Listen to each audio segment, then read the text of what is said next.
প্রচণ্ড গরমে আমি শীতকালকে খুব মিস করছিলাম, আর তারপরে দেখলাম আমার ফোনেতে শীতকালের অনেক ভিডিওগুলো রয়ে গিয়েছে। চলো বলি এডিট করে নিই। খুব ভালো লাগছিলো, ভীষণ ভালো লাগছিলো। এই যে দেখতে পাচ্ছ কত সুন্দর। কি বলো তো, শীতকালে সব কিছু ভালো লাগে, খাওয়া দাওয়া ঘুম খুব ভালো হয়, কিন্তু স্কিনটা একটু খারাপ হয়ে যায়। তো যদি যত্ন করা হয় স্কিনটা ভালো থাকে। তো আমরা যত্ন করি না বলে হয়তো স্কিন কেমন একটা রাফ রাফ হয়ে যায়। তো তারপরে যাই করি না কেন শীতকাল আমার ভালো লাগে। এই দেখতে পাচ্ছ সেদিনকে খুব কুয়াশা পড়েছিল।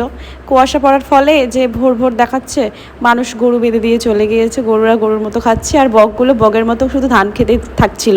আর আমি গিয়ে ওদেরকে ডিস্টার্ব করছিলাম। আমি একটু ভিডিও করছিলাম দূর থেকে, তাও ওদের ডিস্টার্ব মনে হয়েছে, ওরা চলে গিয়েছে উড়ে। আমার খুব খারাপ লাগছিল। তারপর আমি মন খারাপ করে দাঁড়িয়েছিলাম, কেন বকগুলো চলে গেল। ওই যে দেখতে পাচ্ছ একটা মাটির মাঝখানে একটা বাড়ি আছে, বাড়িটা নতুন করে করেছে। তো ওরা শীতকালে গরমকালে বেশ ভালো থাকে, কিন্তু বর্ষাকালে ভীষণ ওদের কষ্ট হয়। এই যে ভাড় বাঁধা খেজুর গাছের রস, তো আমরা নিতে পারিনি, তাও দেখছিলাম ভালো লাগছিল। তারপরে চলে গেলাম আমাদের একদম ভাঙা পোলে। বিকেলবেলা, এটা সকাল দিয়ে ভিডিওটা শুরু করেছিলাম, বিকেলবেলা চলে গেলাম আমাদের ভাঙা পোল, মানে কালো পোল। পোলটা অবশ্যই অনেক ভালো ছিল, এখন সবাই চলাফেরা করে করে খারাপ হয়ে গিয়েছে, মানে ভেঙে গিয়েছে।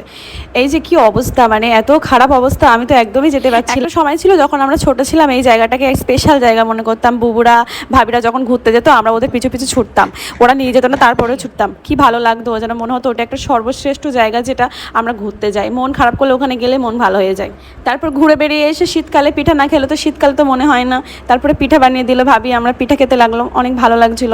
ওকে, এই পর্যন্ত ব্লগটা শেষ করলাম। আমার চ্যানেলটিকে সাবস্ক্রাইব করে দাও এবং ফেসবুকে ফলো করে দাও। Thank you watching my video.